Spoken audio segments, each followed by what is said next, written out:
पाकिस्तान में चुनाव में धांधली का सबूत आने के बाद कोहराम मचा हुआ है। पाकिस्तान के रावलपिंडी शहर के कमिश्नर ने कैमरे पर बयान दिया कि उन्होंने 80,000 वोटों से आगे चल रहे कैंडिडेट्स की हार तय की और इसके बदले में उन लोगों की जीत पक्की करवाई जिन्हें जनता ने वोट ही नहीं दिए या बहुत कम वोट दिए थे। ये खबर देखने के बाद से 25 करोड़ पाकिस्तानी सवाल पूछ रहे हैं कि ऐसा करने का आदेश किसने दिया था। ऐसा करने के आरोप पाकिस्तान की सुप्रीम कोर्ट के चीफ जस्टिस पर लगे हैं। हालांकि पाकिस्तान में ऐसा कोई भी काम बिना आर्मी चीफ से ऑर्डर मिले होना नामुमकिन है, पर army chief general Asim Munir का नाम लेने की हिम्मत कोई नहीं कर सकता। हालांकि ऐसी खबरों से इमरान खान की सियासी ताकत बढ़ रही है।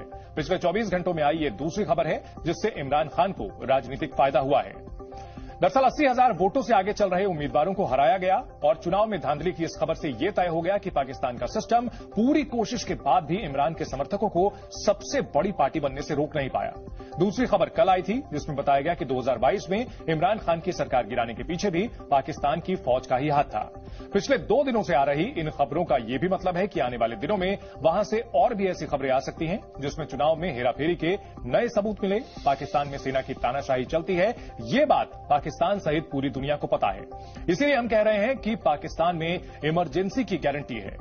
पाकिस्तान में इमरान खान की पार्टी सहित कई दलों ने आज सड़कों पर धरना दिया। ये वो पार्टियां हैं जो चुनाव में धांधली का विरोध कर रही हैं और ऐसी ही एक रैली में पाकिस्तान में इमरजेंसी लगने की भविष्यवाणी की गई है।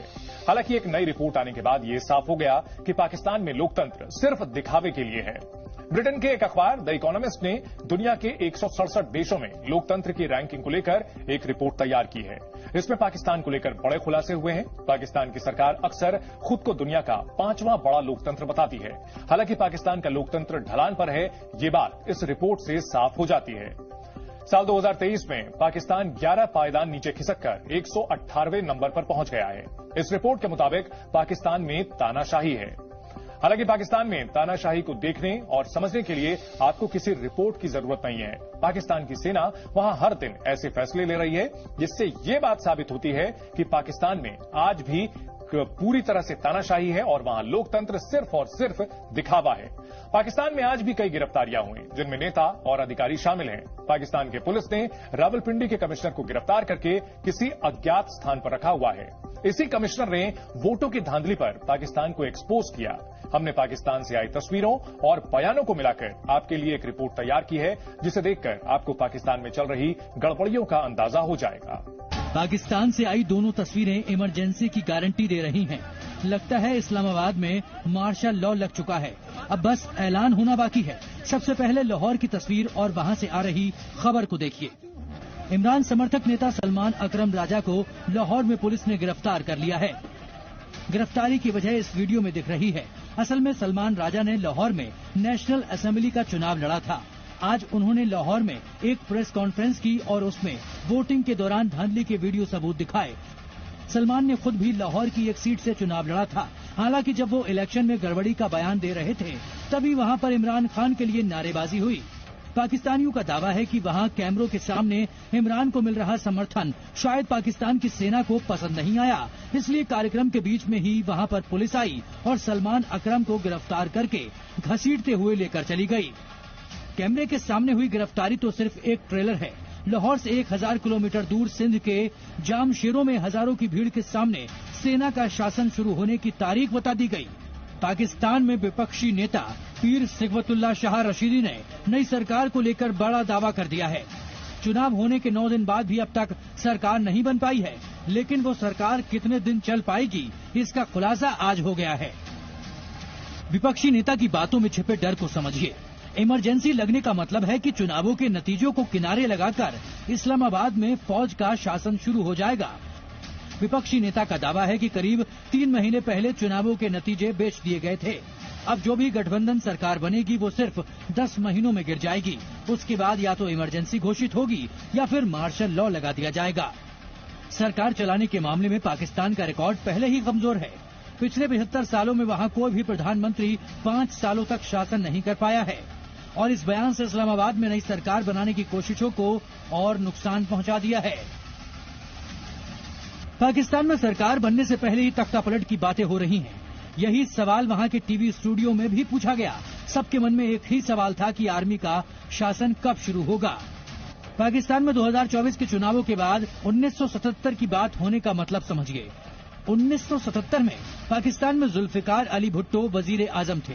5 जुलाई 1977 को वहां के आर्मी चीफ जियाउल हक ने तख्ता पलट करके कब्जा कर लिया। जियाउल हक ने वादा किया कि वो 90 दिनों में चुनाव करवाएंगे। हालांकि पाकिस्तान में अगले चुनाव 11 सालों के बाद 1985 में हुए, जब एक प्लेन क्रैश में जियाउल हक की मौत हो गई। इसलिए पाकिस्तान में फौजी शासन की बात से नेताओं को कुर्सी दूर खिसकती दिख रही है। इसी बीच पाकिस्तान के चुनावों में धांधली को लेकर बड़ा सबूत आ गया है। रावलपिंडी के कमिश्नर लियाकत अली चट्ठा ने कैमरे पर चुनाव में गड़बड़ी का पूरा फॉर्मूला बता दिया और इसके साथ ही पाकिस्तान की इज्जत धुआं धुआं हो गई। कमिश्नर ने सबसे बड़े सवाल का जवाब नहीं दिया, जिसके ऑर्डर पर ये जीतने वाले उम्मीदवारों को हराया गया, उसका नाम नहीं बताया। हालांकि पाकिस्तान में सबको पता है कि आर्मी चीफ के अलावा कोई और ऐसा आदेश देने की हिम्मत नहीं कर सकता। फिलहाल रावलपिंडी कमिश्नर के खुलासे ने किसी एटम बम जैसा धमाका किया और कमिश्नर लियाकत अली ने जिस शख्स का नाम नहीं लिया, उसी के इशारे पर सिर्फ 60 मिनटों में ही उसे गिरफ्तार कर लिया गया। पाकिस्तानी पुलिस कमिश्नर लियाकत अली को लेकर किसी सीक्रेट जगह पर गई है। उसके बारे में किसी को भी खबर नहीं है। ये भी हो सकता है कि आने वाले दिनों में लियाकत अली को पागल बताकर पूरे मामले को रफा दफा करने की कोशिश की जाए। कुल मिलाकर पाकिस्तान में सेना के खिलाफ आवाज उठाने पर 2 लोगों की गिरफ्तारी हुई है। पहले नंबर पर इमरान समर्थक नेता हैं और दूसरे पर रावलपिंडी के कमिश्नर।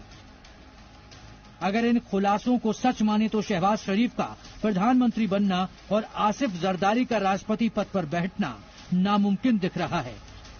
फिलहाल पाकिस्तान का आंदोलन थमता नहीं दिख रहा, क्योंकि विपक्षी पार्टियां अभी वहां सड़कों पर विरोध कर रही हैं। पाकिस्तान के लिए आगे कुआं और पीछे खाई वाली हालत है।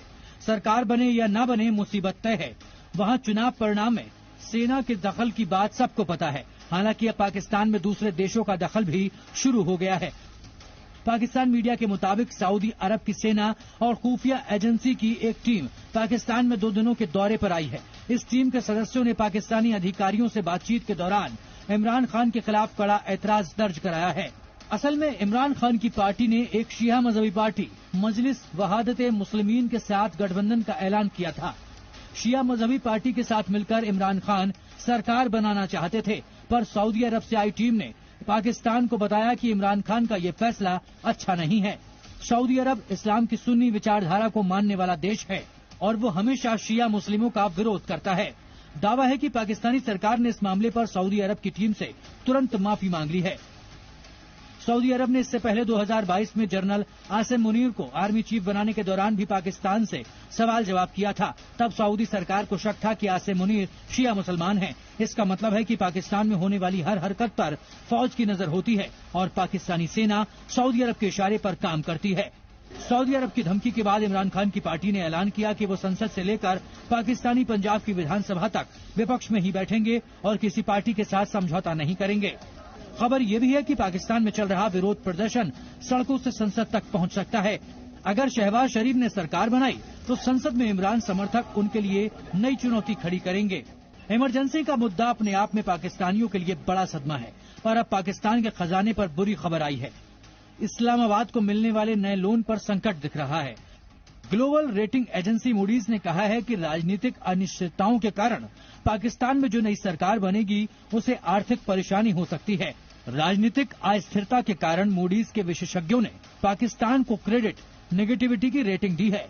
IMF की तरफ से पाकिस्तान को $3 अरब की मदद का कार्यक्रम अगले महीने खत्म हो रहा है और जो भी नई सरकार बनेगी उसे सबसे नया कर्ज लेने की जरूरत होगी।